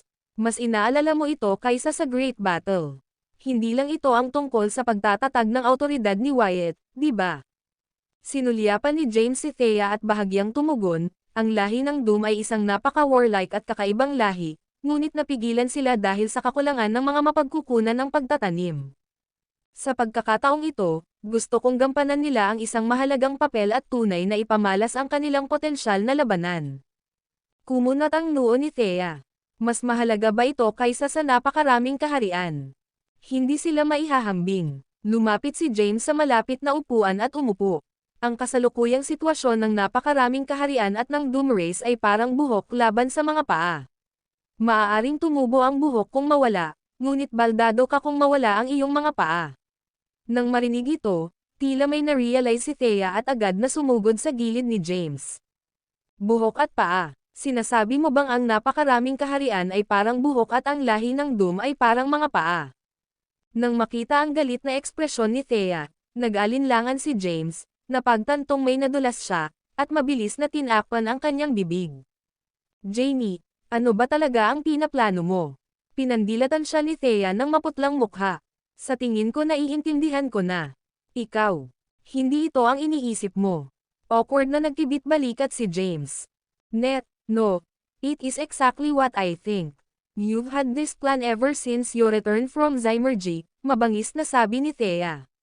Upang matuklasan ang muling pagkakatawang tao ng Soremsia ng Wait Arapath, plano mong isakripisyo ang buong napakaraming kaharian, kabilang ang lahat ng buhay na nilalang, maging ang iyong buhay at kamatayang mga kapatid at matandang kaibigan.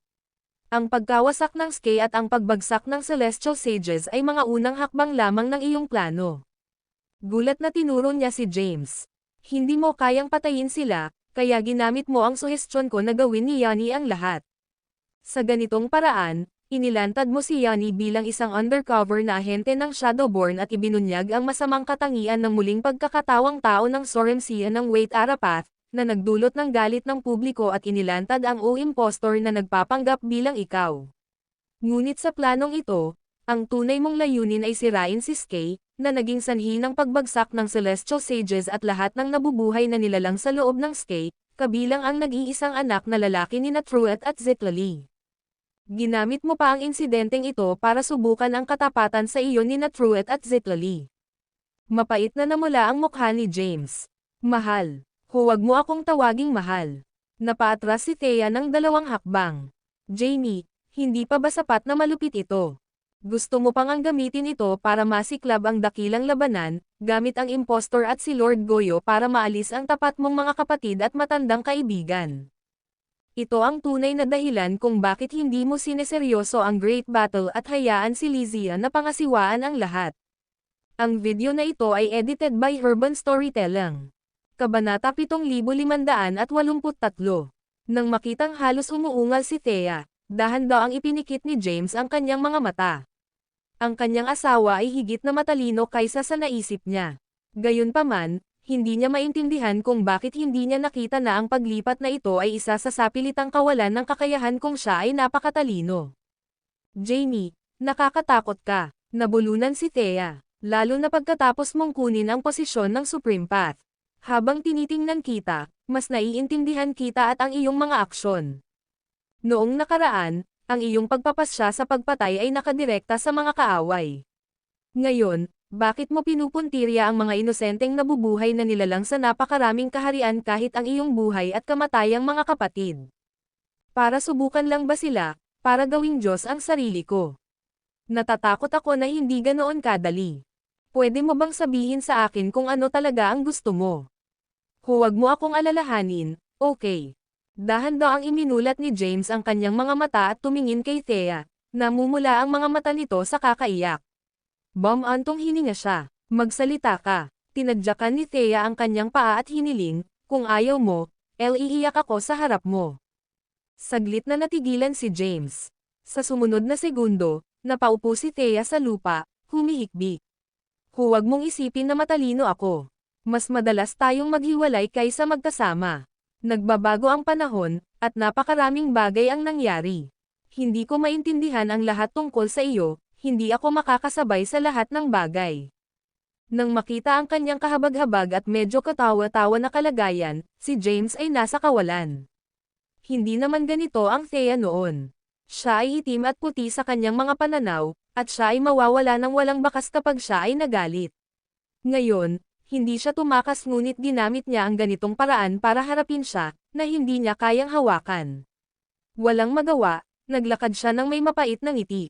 Sige, sumuko na ako. I'll tell you everything. Okay. Nang makitang nanlalambot si James, ang humihikbi pa ring si Thea ay patuloy sa pagupo ng matigas ang ulo. Pinandilatan siya ng magagandang pulang mata nito na para bang sinasabing, hinding-hindi ako babangon kung hindi mo sasabihin sa akin ang lahat. Sa harap ng eksenang ito, walang choice si James kundi ang maupo sa tabi niya. May itatanong ako sa iyo, at kailangan mo lang sagutin ng totoo. Tumanggaw si Thea bilang sagot. Tinapik siya ni James. Sino ang nagmamay-ari ng napakaraming kaharian? Sino ang lumikha sa kanila? Natigilan si Thea sa tanong nito. Hindi mo man lang ba masagot ito? Pang-aasar ni James sa kanya. Sino ang hindi nakakaalam nito? Pinunasan ni Thea ang mga luha niya. Ang Xyloria Tai Chi ay nagsilang ng napakaraming kaharian. Bagamat ito ang huli sa 5 ebolusyon, ito ang tanging pinagmumulan ng buhay para sa mga nabubuhay na nilalang sa napakaraming kaharian. Napakagaling. Tumanggaw si James. Kung gayon, ang Xyloria Tai Chi pa rin ba ang tanging pinagmumulan ng napakaraming kaharian ngayon? Kumunot ang noo ni Thea sa tanong nito. Ang Xyloria Tai Chi ay pinatay ni Morgoth at hindi na makakabalik. Sinagot ni James ang kanyang sariling tanong, gayunpaman, ang mga kaharian na hinangol nito ay umiiral pa rin. Ang pumalit dito bilang pinagmulan ng napakaraming kaharian ay ang historical Taoism ng Waite Arapath.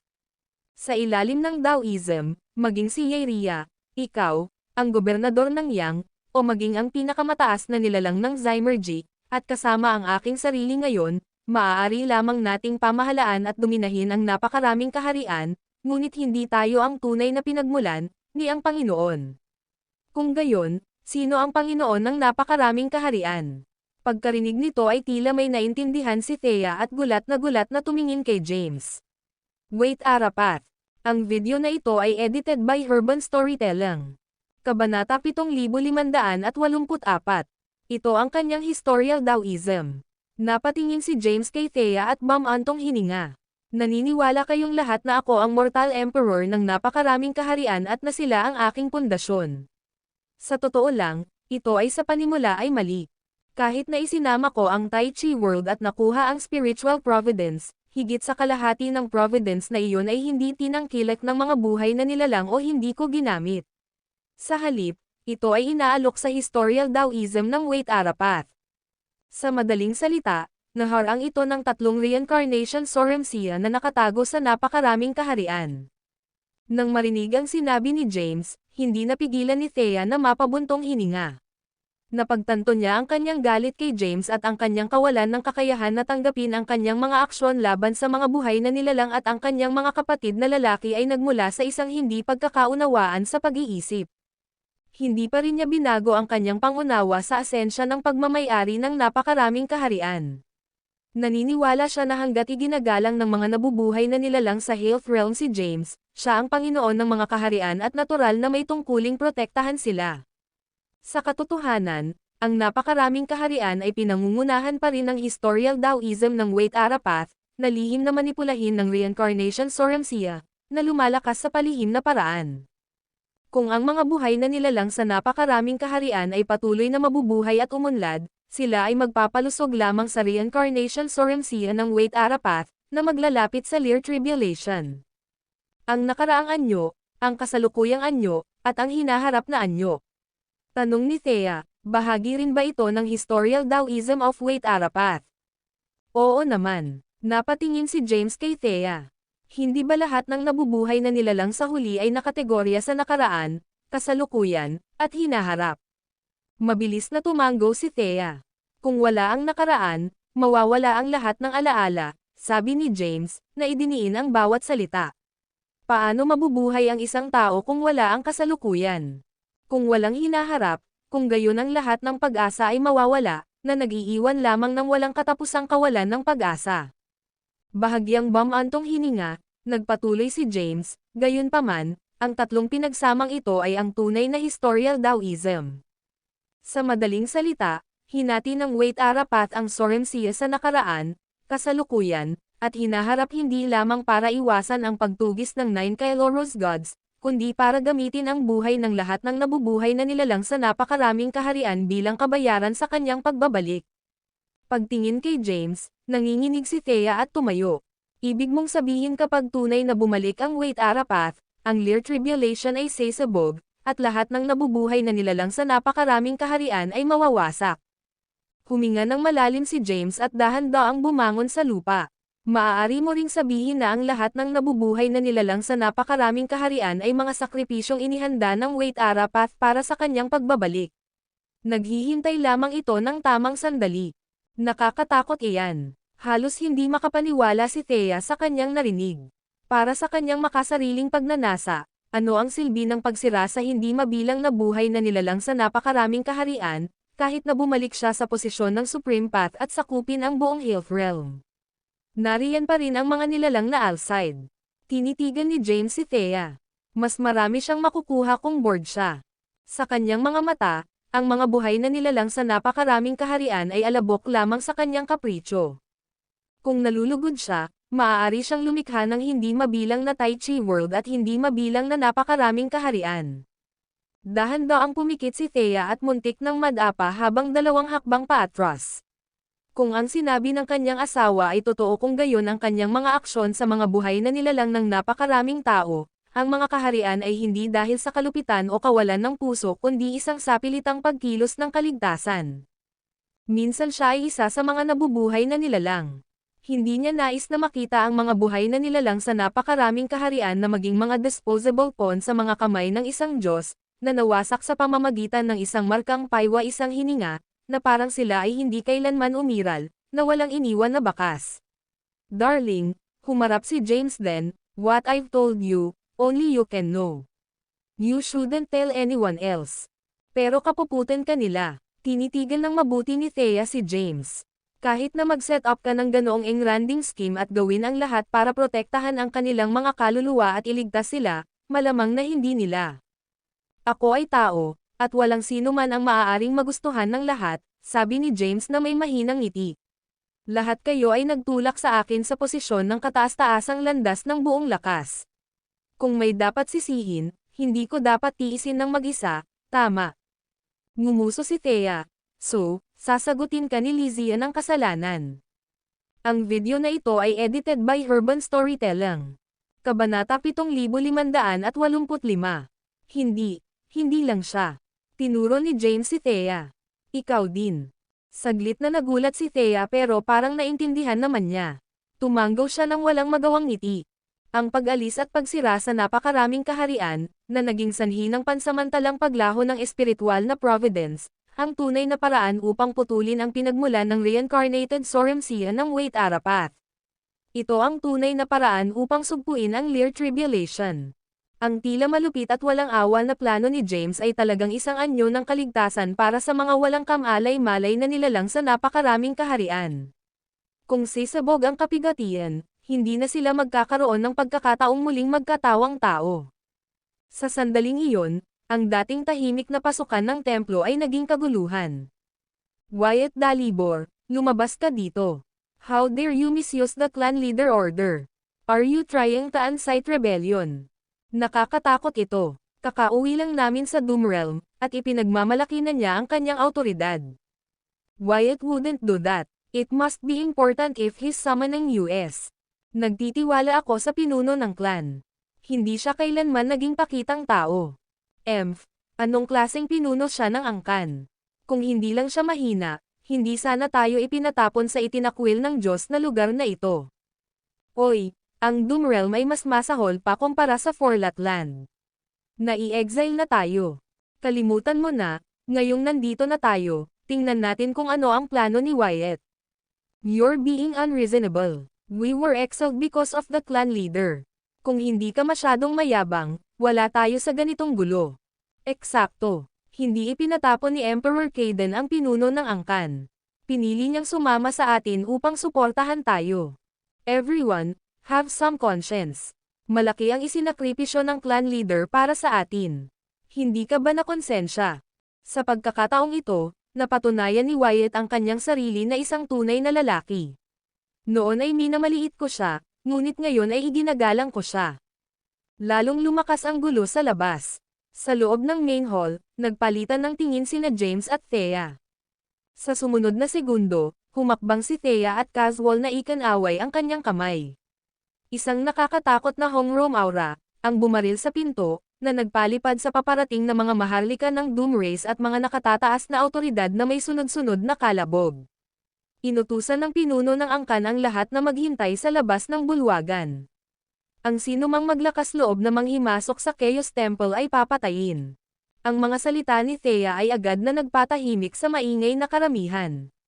Ang Hongrom aura ay malinaw na ipinakita ngayon na ito ay hindi mula sa isang ordinaryong powerhouse, nang kasunod nito, 10,000 piling tropa mula sa madilim na mundo, na inayos ni Quattro, ay bumaba mula sa lahat ng direksyon, ganap na nakapalibot sa Chaos Temple.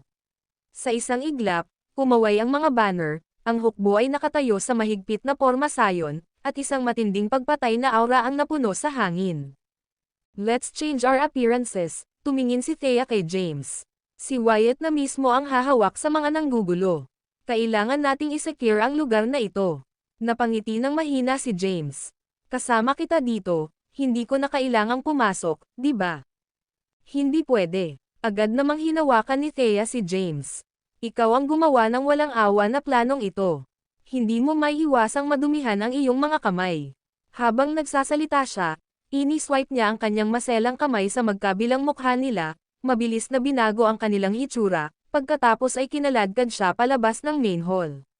Sa labas ng Chaos Temple, daan-daang matataas na awtoridad at iba't ibang maharlika ng Doom Race ang nakatayo sa isang mataong pulutong. Ang video na ito ay edited by Urban Storytelling. Kabanata 7586. Ang Dooms ay parehong nababalisa at nagalit nang makita ang mga piling hukbo ng Dark World na nakaayos at handa. Ito ang ancestral na teritoryo ng Doom Race, at ang pagkakaroon ng isa pang hukbo na ipagmamalaki ang kanilang kapangyarihan dito ay isang matinding insulto at provocation sa dignidad ng Dooms. Sa ilalim ng normal na mga pangyayari, madali nilang mapuksa ang nakapaligid na puwersa sa isang kisap mata. Gayunpaman, hindi sila nang ahas na kumilos ng padalos-dalos dahil sa naunang welga ni Thea, na nagpal-ayes sa kanila. Nang magkasamang lumabas sina James at Thea, na nagbago ng kanilang anyo, ang mga nakatataas na awtoridad ng Doom Race, na pinipigilan ang kanilang galit, ay sumabog sa galit. May nakakakilala ba sa dalawang ito? Sino sila? Parang hindi sila galing sa lahi natin. Ang mga estranghero ay maaaring malayang pumunta sa Chaos Temple. Ito ay walang katotohanan. Nakakainis. Iniisip ba nila na mahina tayo dahil lang sa natapon? Tiyak na ginagawa na naman ng baboy na iyon. Ano ang Lord of the Dark World? Napatay ko na ang hindi bababa sa 30 o 50 sa mga tinatawag na Realm Lords. Sa gitna ng sigawan ng mga nakatataas na awtoridad, humakbang pasulong ang isang matandang lalaki na may kulay abo na buhok, na nakasuot ng lila. Hindi siya sumigaw ngunit pasimpleng itinaas ang kanyang kamay, itinaas ang isang long sword na kumikinang na may maliwanag na asol na liwanag. Nang makita ito, ang galit na matataas na awtoridad ng Doom Race ay natigilan. Ang Chaos Hunlorn Sword. Ito ang transcendent divine tool ng ating lahi. Jesus, hindi ko inaasahan na ang ating nag-iisang transcendent na banal na kasangkapan ay lilito ngayon. Ang tamang dakilang elder ay talagang tagapag-alaga ng banal na espada ng ating lahi. Sa pamamagitan nito, sino ang maglalakas loob na pigilan tayo? Ang matandang lalaki na may asol na espada ay biglang nagsuot ng mahigpit na ekspresyon. Ang pagkakita sa Chaos Hunlorn Sword ay parang pagkakita sa mga ninuno ng Dooms. Lumuhad. Sa kanyang utos, ang dating sumisigaw na matataas na awtoridad ay lumuhad ng may pagpipitagan. Itinaas ng matanda ang Divine Sword at mayabang na tumingin sa disguised Thea at James. Ako si Halston Dalibor, ang Right Great Elder ng Doom Race. Hawak ko ang pinakamataas na Chaos Hunlorn Sword ng ating lahi. Wala akong pakialam kung sino ka o kung ano ang relasyon mo kay Wyatt Dalibor. Ngayon, papasok tayo sa Chaos Temple. Kahit na si Wyatt mismo ang dumating, kailangan niyang lumuhad at gumawa ng paraan. Kasabay nito, nagsimula siyang umakyat sa matataas na baitang patungo sa templo na may hawak na banal na espada. Ang nakaluhod na matataas na awtoridad at mga maharlika ay bumangon upang sundan siya. Proud at het nakatayo sa mataas na plataporma sa harap ng templo, nagpalitan ng tingin sina Thea at James. Gusto mo bang hawakan ito, o dapat ko? Tanong ni Thea. Mauna ka na. Hinaplos ni James ang kanyang baba. Wala bang kasabihan na ang pinakamalupit na puso ay para sa mga babae? Sinalubong agad siya ng masakit na kurot mula kay Thea. Habang walang takot na papalapit ang malaking grupo ng Dooms na pinamumunuan ni Halston, huminga ng malalim si Thea at ikan-away ang kanyang kamay. Isang homegrown sword light ang bumaril sa pag-imbed sa sarili nito sa ikatlong hakbang sa ibaba ng platform ng may kalabog. Ang sinumang tumawid sa liwanag ng espada ay papatayin. Ito ang huling babala ni Thea sa mga nakatataas na awtoridad at maharlika ng Doom Race. Ang video na ito ay edited by Urban Storytelling. Kabanata 7587. Ang hindi inaasahan ni Thea ay ang patuloy na pagtataas ni Halston ng Divine Sword at umakyat na parang walang mali. Ang mga nakatataas na awtoridad at maharlika ng Doom Race sa likod niya ay tila lumakas ang loob, kumikilos na parang may protection silang kalasag. Isang hakbang, dalawang hakbang, tatlong hakbang. Nang tatawid na si Halston sa sword light na itinakda ni Thea, ang ilaw sa ikatlong hakbang ay biglang kumislap at nahati sa magkabilang gilid, agad na nagsiwalat ng hindi mabilang na siksik na homegrown sword lights. Biglang huminto si Halston, naramdaman ang nakamamatay na aura at takot na nagmumula sa mga ilaw ng espada. Ang mga powerhouse ng Doom Race sa likod niya ay tumigil din sa kanilang mga landas, na paralisado sa takot. Sasabihin ko ulit, galit na pinandilatan ni Halston sina Thea at James. Ako si Halston Dalibor, ang tamang dakilang elder ng lahi ng Doom. Bago pa siya makatapos, pinitik ni Thea ang kanyang daliri, at ang homegrown sword light sa ikatlong hakbang ay agad na napalitan ng isang higanteng palad na tumama sa kanyang mukha ng malakas. Sa isang mapurol na kalabog, si Halston ay natambak, gamulong pababa ng ilang hakbang sa ilalim ng gulat na tingin ng Dooms. Ang eksenang ito ay nabigla sa lahat ng mga powerhouse na naruroon. Dahan-daang bumangon si Halston, mahigpit na nakahawak ang kanyang kamay sa asol na banal na espada. Lumuwa siya ng isang subo ng dugo at pinandilatan si Thea ng mabangis na ekspresyon. Nakakagat nga ang aso ni Wyatt. Gayunpaman, walang alinlangan na mamamatay ka ngayon kahit na maganda ka. Sa isang dagandong, tumalon siya sa hangin, itinaas ang Chaos Hunlorn Sword gamit ang dalawang kamay, mabilis na tinipon ang lahat ng kapangyarihan ng Doom Realm sa espada. Sa isang iglap, ang kalangitan ay napuno ng Asher Cloud, kidlat, at kulog, na naging sanhi ng pagyanig sa buong kaharian na parang dumating na ang apocalypse. Nang makita ang gayong kapangyarihan sa isang espada, itinaas ni James ang isang kilay.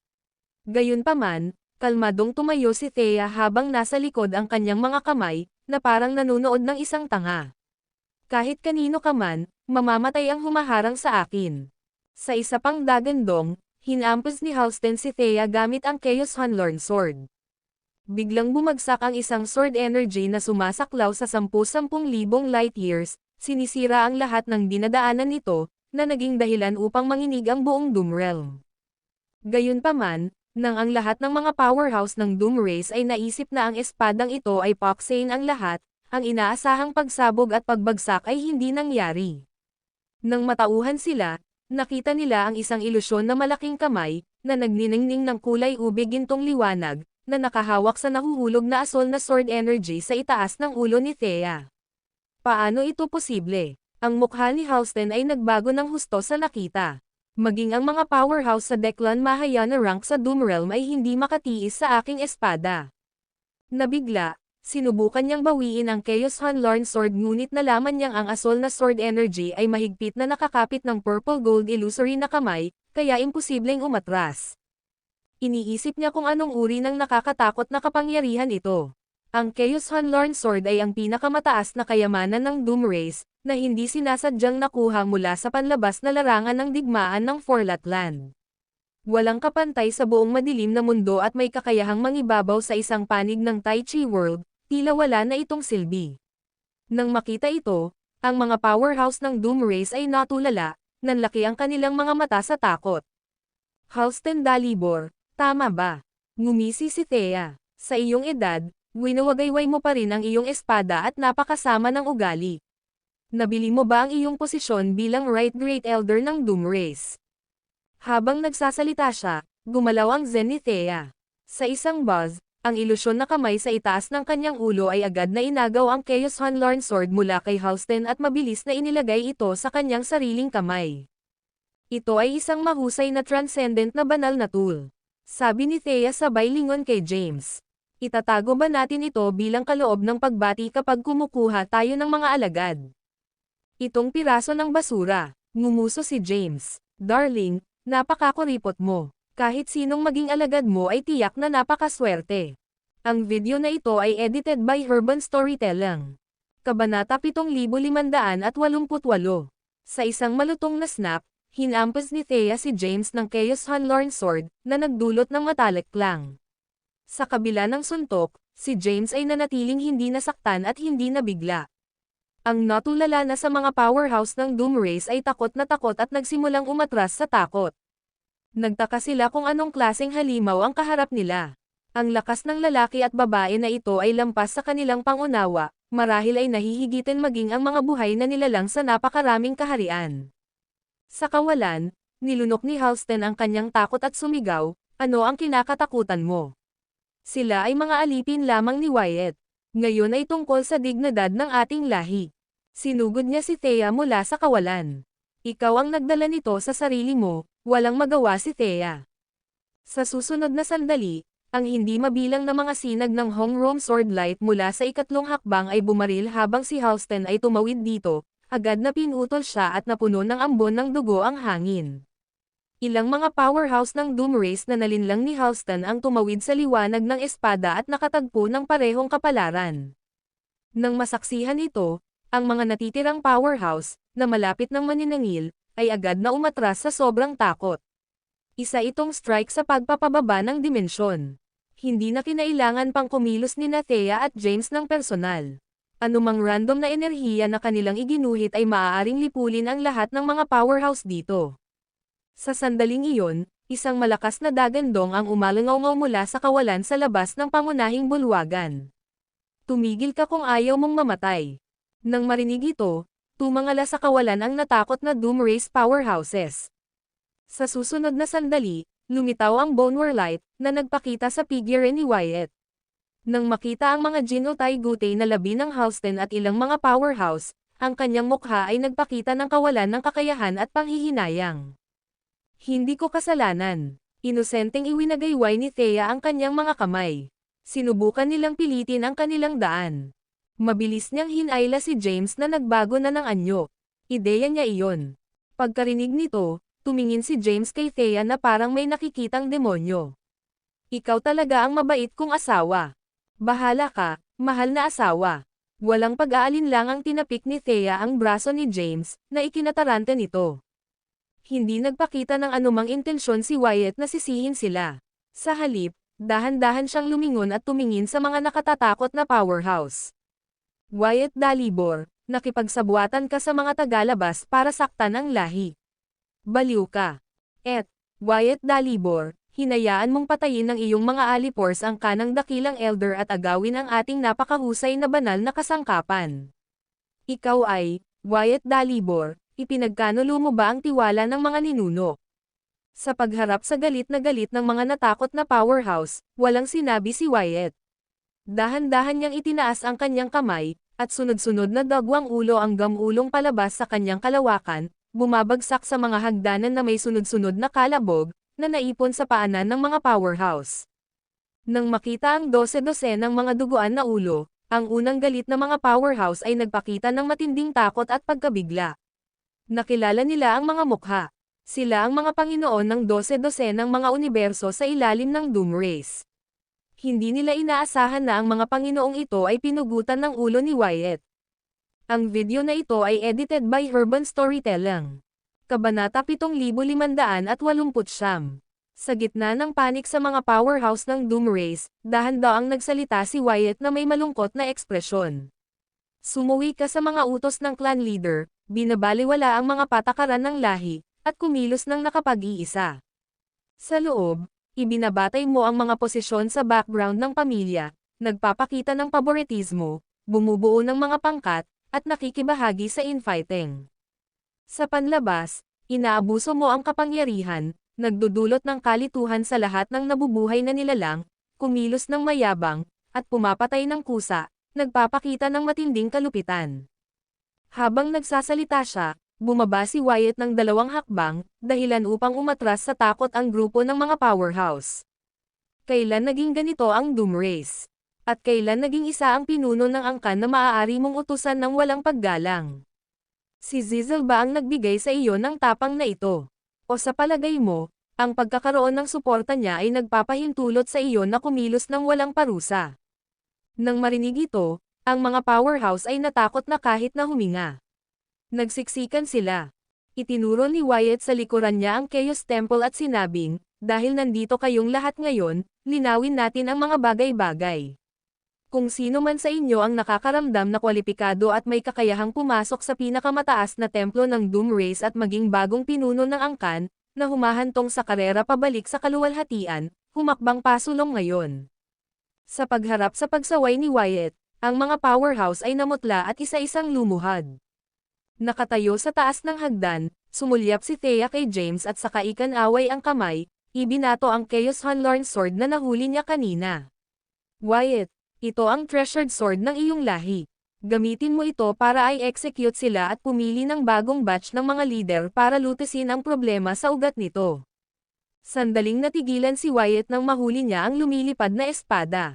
Ang mga nakaluhod na powerhouse ay nanginginig sa takot. Hindi nila naisip na ang karaniwang maamo at walang kinalaman na si Wyatt ay maaaring maging napakatakot at walang awa kapag tunay na galit. Sa 53 Lords of the Universe at higit sa 80 Elder ng Doom Race, kalahati ang mabilis na inalis. Hawak nila ang malaking kapangyarihan sa loob ng lahi, na nangingibabaw sa kanilang mga teritoryo. Gayunpaman, marahil dahil sa matagal na proteksyon at indulhensya sa ilalim ng Chancellor ng Jade Mora Empire na si Zizel, nakalimutan nila ang mahigpit at kakilakilabot na mga tuntunin ng Doom Race. Sa isang haplos, iginuhit ni Wyatt ang Chaos Hunlorn sword, na nagpakawala ng isang napakalaking layunin ng pagpatay na bomb-alot sa mga nakaluhod na powerhouse. Isang babaeng elder, na nalulula sa takot, ang nagtaas ng kanyang mga kamay at sumigaw, nanunumpa ako ng katapatan sa pinuno ng angkan at handa akong tanggapin ang anumang parusa. Kasunod ng kanyang pangunguna, ang iba pang matataas na awtoridad at mga maharlika ay umalangaw-ngaw sa kanyang pakiusap. Sa sandaling iyon, ang kanilang survival instincts ay umabot sa kanilang rurok. Nang makamit ang gayong paglilinang at katayuan, desperado silang maiwasan ang muling pagkakatawang tao. Hawak ang espada, humakbang si Wyatt palapit sa kanila. Let's make a bet, Thea nudged James. I bet he won't dare kill all. Kung hindi, ang Doom. Talagang bumagsak, tumaas ang isang kilay ni James at nagtanong, ano ang taya? I'll let you decide, confident na sagot ni Thea. Hinaplos ni James ang kanyang baba, kunwaring nag-iisip. Pusta tayo sa 2 bata. Natigilan si Thea. Anong ibig mong sabihin? Gusto mong ipusta ang mga anak natin? Napatingin si James kay Thea. Hindi. Ang ibig kong sabihin kapag natalo ka, 2 pa tayo.